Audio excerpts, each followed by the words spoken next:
I want to give the example of emotional distress because I think that's something that everyone can relate to and everyone has, and it's a big thing that drives people to meditation. That and spinning mind were probably the two most common things.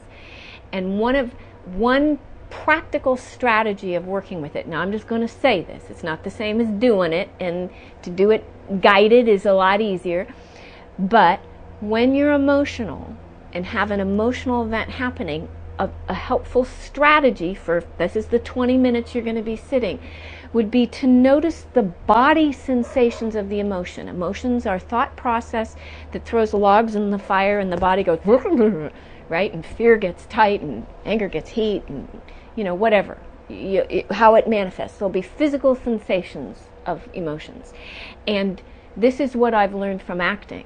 And I don't hear this from meditation teachers.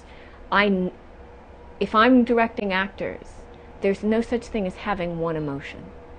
There's no such thing. It's always a chord.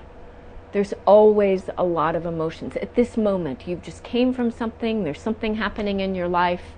You're hungry. You're attracted to that person. This event happened. We have a complex chord. There'll be a dominant note in the chord, but there might be another one too. I work with people with grief, and there's great love in there too. So you can tune into all the different flavors of feeling in there.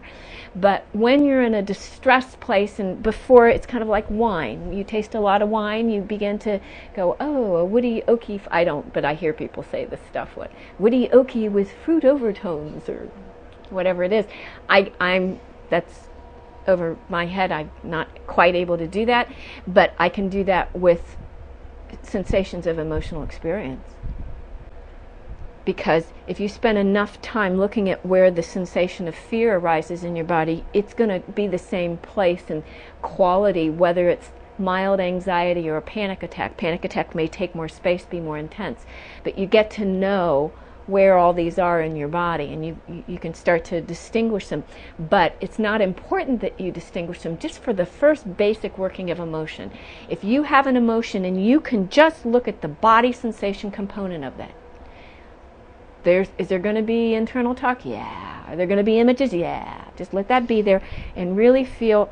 And what I'll do with people, and I'll say, what do you feel in your body? They'll say, I'm really upset. What do I feel in my body? Nothing. Really? Okay. And I'll see them be upset. I go, what's going on in your body now? I'll go, oh, well, it's tight. And I just keep asking what's going on. They just have to keep looking. And the more they look, that's a sip of wine where they get a sense of how it tastes. And then they'll say, well, it's tight here, and there's a big black ball here, but there's a kind of a electric something going on here, and I get a stabbing pain in my knee, and then my jaw gets tight, and then I feel a kind of clench in my throat. Maybe 4 things. Okay, just watch those as sensations the way a 4-year-old watches a ladybug. And just, okay, I'm just watching that. Let it move. Let it, just bring your awareness just to the body sensation. Right there, you've taken it out of the context of the story, right? So I'm just giving that as an example of a strategy in a moment of something that could be a productive way to use your 20-minute meditation.